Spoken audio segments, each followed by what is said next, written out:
let's say my nav is going to consist of something like this. I want my nav to kind of float across all my columns, but maybe I really don't want my nav to float across all my columns because that first column, maybe that first two columns right here, it's going to have a logo. Making new shape.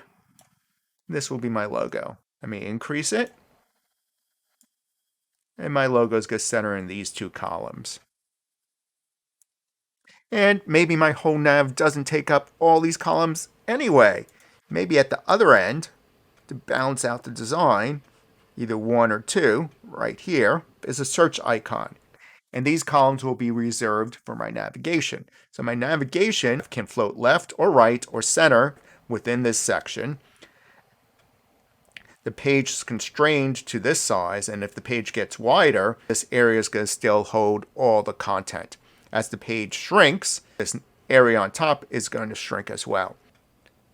So our design is going to look something like this. There's this bounding region going around this whole page, and within this bounding region of this page that knows how to center, there's going to be a navigation area on top. Within that navigation area will be a div that contains the logo, and another div on the other side that contains a search icon, and then in the middle, or floating towards the left or floating towards the right side, will be the navigational area.